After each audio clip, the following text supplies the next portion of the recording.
আমার পেটে বাচ্চা শয়তান আছে, আমাদেরকে দেশে ফিরাবার তাড়াতাড়ি ব্যবস্থা করেন। অবশেষে কি শেষ হতে চলেছে 161 দিনের অপেক্ষা? খুব তাড়াতাড়ি কি ভারতে ফেরানো হবে বীরভূমের বাসিন্দা অন্তঃসত্ত্বা সোনালী বিবিকে? বুধবার সুপ্রিম কোর্টের সলিসিটর জেনারেল তুষার মেহতা জানান, মানবিকতার খাতিরে সোনালী বিবি ও তার ছেলেকে ভারতে ফিরিয়ে আনা হবে। এর আগে সোমবার বাংলাদেশের চাপাই নবাবগঞ্জ মুখ্য বিচার বিভাগীয় আদালতে জামিন পান অন্তঃসত্ত্বা সোনালী বিবি সহ 6 জন, যাদের মধ্যে রয়েছে সোনালী বিবির 8 বছরের ছেলেও। সেদিনই ফের একবার সোনালী বিবিদের দেশে ফিরিয়ে আনার জন্য কেন্দ্রীয় সরকারকে নির্দেশ দেয় সুপ্রিম কোর্টের প্রধান বিচারপতি সূর্যকান্ত ও বিচারপতি জয়মাল্য বাগচির বেঞ্চ। জেল থেকে ছাড়া পাওয়ার পর চাপাই নবাবগঞ্জের একটি ভাড়া বাড়িতে উঠেছেন সোনালী বিবিরা। দিন গুনছেন দেশে ফেরার অপেক্ষায়। আমরা কি অপরাধকে আমরা বাংলাদেশ ঠেলে দিয়েছে, আমরা জলদি জলদি অনুরোধ করছি আপনাদের কাছে, আমাদেরকে জলদি দেশ ফেরার ব্যবস্থা করুন। একটা শয়তান সন্তান আছে, টাইম নাই বেশি, 9 মাসে চলছে। ভারত সরকারকে বলতে চাই আমাদের জোরাত করছে, আমাদেরকে জলদি আমাদের দেশ ফেরত করছে, পাঠান দেন।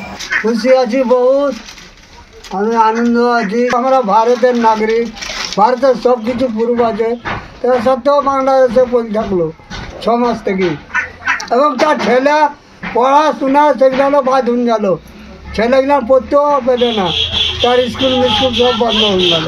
কাজের সূত্রে স্বামী দানিশ শেখের সঙ্গে 8 বছরের ছেলেকে নিয়ে দিল্লির রোহিণীর 26 নম্বর সেক্টরে থাকতেন। অভিযোগ, গত 17ই জুন তাদের গ্রেপ্তার করে দিল্লি পুলিশ। তারপর 26 তারিখ অন্তঃসত্ত্বা সোনালী সহ 3 জনকে বাংলাদেশি বলে দাগিয়ে বাংলাদেশে পাঠিয়ে দেওয়া হয়। একইভাবে বীরভূমেরই মুরারইয়ের ভিতরা গ্রামের বাসিন্দা সুইটি বিবি এবং তার 2 নাবালক ছেলেকেও গ্রেপ্তার করে বাংলাদেশে পাঠিয়ে দেয় দিল্লি পুলিশ। সেই থেকে দীর্ঘদিন বাংলাদেশে জেলে কাটানোর পর এখন জামিন পেয়েছেন তারা। দিল্লির পুলিশ ধরা ছিল, আমরা বাংলা কথা বলছিলাম, কাজে গেছিলাম, সেই লেগে আমাদেরকে ধরে আমাদেরকে পুষিং করেছে। মমতা ব্যানার্জি আর অভিষেক ব্যানার্জির লেগে আজকে আমরা জেল থেকে বের হচ্ছি। মমতা ব্যানার্জি আর অভিষেক ব্যানার্জিকে ধন্যবাদ। আমরা দেশ যেতে চাই, আমাদের খুব সমস্যা হচ্ছে। সোনালী বিবিদের দুর্দশা নিয়ে বুধবার বিজেপির বিরুদ্ধে সুর চড়িয়েছেন মমতা বন্দ্যোপাধ্যায়। ইন্ডিয়ান সিটিজেন, তাদের তুমি কি করে বাংলাদেশি তকমা দাও? সোনালী কি বাংলাদেশি ছিল? সোনালী খান তো ইন্ডিয়ান ছিল, তার ইন্ডিয়ান সবকিছু থাকা সত্ত্বেও তুমি একটা প্রেগনেন্ট মহিলাকে পর্যন্ত বিএসএফ কে দিয়ে তুমি পুশ ব্যাক করিয়ে দিয়েছো। সুপ্রিম কোর্ট কাল অর্ডার দিয়েছে ওদের ফ্রি আনার জন্য, আমরা কোর্টে কেস করে আমরা অর্ডার করেছি। বুধবার সোনালী বিবির মামলা শুনানি ছিল সুপ্রিম কোর্টে। শুরুতেই সলিসিটর জেনারেল তুষার মেহতা বলেন, কেন্দ্রীয় সরকার মানবিক কারণে সোনালী বিবি এবং তার 8 বছরের ছেলে সাবিরকে ভারতে ফিরিয়ে আনার জন্য উদ্যোগ নিয়েছে।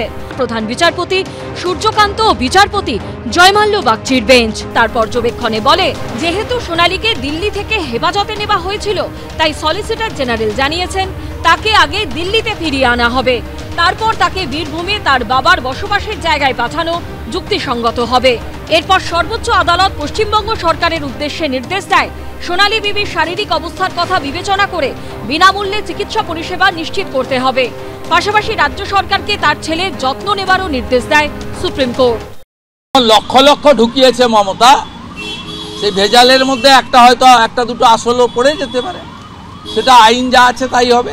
আমরা ভারতীয়দের পক্ষে, যে হিন্দু হতে পারেন মুসলিম হতে পারেন, বাংলাদেশি মুসলিম এবং রোহিঙ্গা মুক্ত পশ্চিমবঙ্গ চাই। পশ্চিমবঙ্গ সুরক্ষিত হলে ভারত সুরক্ষিত থাকবে। শেষ অবধি কবে ঘরে ফিরবেন সোনালী বিবিরা? এটাই এখন মূল প্রশ্ন। বিজেন্দ্র সিংহ, আশাবুল হোসেন ও ভাস্কর মুখোপাধ্যায়ের রিপোর্ট, এবিপি আনন্দ। যতদিন আছি আমি এসব জায়গায় কাউকে হাত দিতে দেব না, ধর্মীয় স্থানেও হাত দিতে দেব না। সংশোধিত ওয়াকফ আইনের তুমুল বিরোধিতা করেছিল তৃণমূল, কিন্তু গত বৃহস্পতিবার রাজ্য সরকারের সংখ্যালঘু বিষয়ক ও মাদ্রাসা শিক্ষা দফতর সমস্ত জেলা শাসককে নির্দেশিকা পাঠিয়ে বলে, ওয়াকফ সম্পত্তির বিবরণ কেন্দ্রীয় সরকারের উমিদ পোর্টালে নথিভুক্ত করতে হবে। তারপর থেকেই নানা মহলে প্রশ্ন উঠতে শুরু করেছে, তাহলে কি মমতা বন্দ্যোপাধ্যায়ের সরকারও সংশোধিত ওয়াকফ আইন মেনে নিয়ে তা বলবৎ করা শুরু করে দিল? আমাদের সরকার মুসলমানকে ইতিম অনাথ ভাবে। ওয়াকফ বোর্ড আজ পর্যন্ত কোনো ভালো মিটিং করেনি, এটা দুঃখের। বলির পাঠার মতো চড়িয়ে দিল আর কি। এটা মুসলমানকে বলা হচ্ছে তুমি বিষ খাও। ওয়াকফ বোর্ডের মেম্বার কি করেন? ঘাস খান তারা। ওয়াকফ বোর্ড ঘুমোচ্ছিল, নবান্ন নিশ্চয়ই জানতো। রাজনীতির দলেরা তো বলছি যে বিজেপির বি টিম হচ্ছে তৃণমূল, আমরা কিন্তু বিশ্বাস করিনি, কিন্তু এখন দেখি ওই কথাটা সাধারণ মানুষও বলতে আরম্ভ করেছে। আমি ঠিক বুঝতে পারছি না মমতা ব্যানার্জি কি ইচ্ছাকৃতভাবে এই পশ্চিমবাংলাটাকে বিজেপির হাতে তুলে দিতে চাইছেন।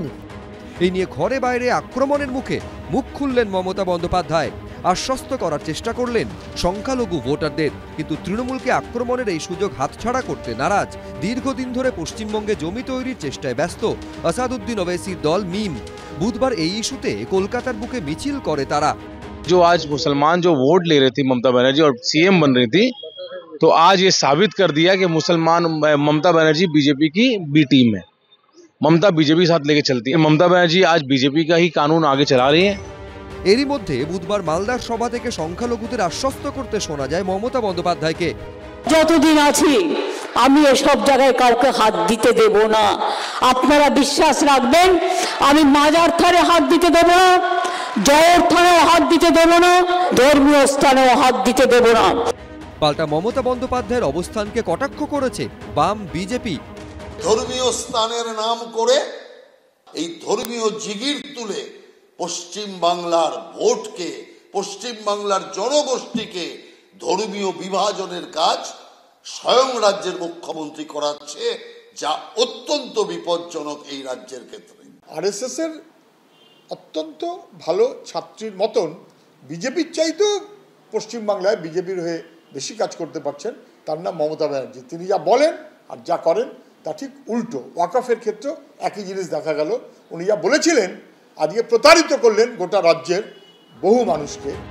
সব মিলিয়ে বিধানসভা নির্বাচনের আগে ওয়াকফ সংশোধনী ইস্যুতে রাজ্যে নতুন করে ছড়ালো উত্তাপ।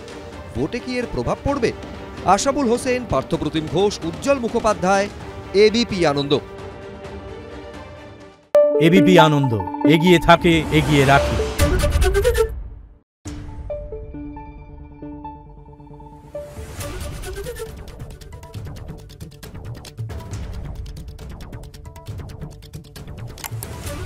Thank you.